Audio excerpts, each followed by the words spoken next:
نزلت القاهرة وقلت أكلم واحدة صاحبتي من القاهرة وقلت لها مين أحسن حد بيعمل كبدة بالردة في القاهرة. قالت لي بالنص كبدة الدريني.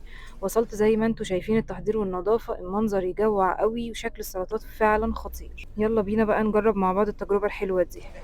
الراجل ده الكبده بتاعته حلوه ولا ايه؟ مية مية.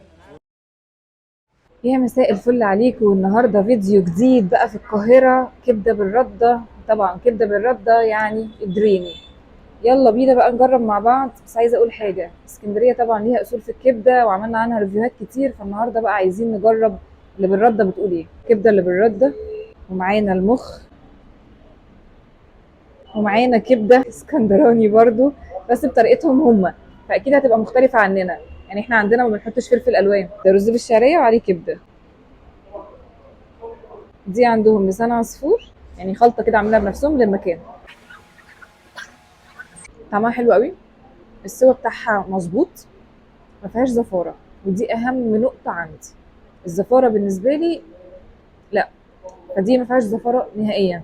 عندهم بقى ميزة ان الاكل ما بيعملوهوش حادق، ما بيحطوش فيه ملح كتير، فبيحطوا بقى التوابل دي عشان تقدروا انتوا تحطوا بنفسكم كميه الملح والبهارات اللي انتوا عايزينها. طبعا هي متبله كويس جدا جدا، مش محتاجه اي بهار. بس حابه اقول حاجه، ان هم هنا في المكان دريني ما يعملش جمبري. هنا معظم المحلات اللي في القاهره بيبقى لازم كبده تبقى جنبها جمبري على طول، لكن لا، هو مميز بالكبده والمخ. كمل اكل بقى، نجربها بالطحينه، خطيره. وكمان الميزه ان الكبده مش شاربه زيت فتضايقك بقى، لا. ندوق الرز بالكبده ده قبل ما يبرد، مش عارفه بقى هيعرفوا يعملوا الكبده زينا ولا لا. لا حلو والله، بس اكيد مش زينا خالص، لان هم بالنسبه لهم بيحطوا الفلفل الالوان دي زي ما قلت لكم. احنا لا، احنا التوابل بتاعتنا بتبقى اقوى من كده شويه. نجربها بقى لوحدها كده بالطحينه. انا مش اكيله مخ،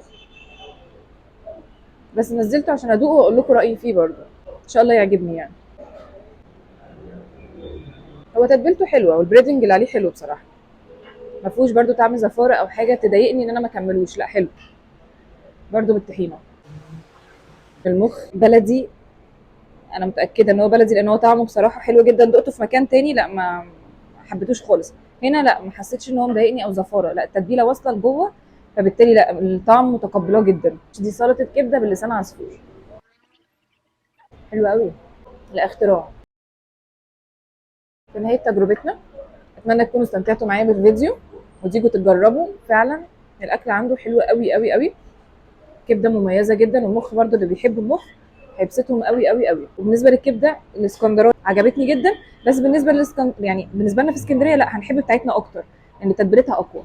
بس دي حلوه قوي. ما تنسوش تعملوا لايك وشير وسبسكرايب، تابعوا معايا كل جديد. اشوفكم على خير، باي باي. وفي نهايه الفيديو حابه اشكر احمد على السلطات الجميله وتعبه معانا.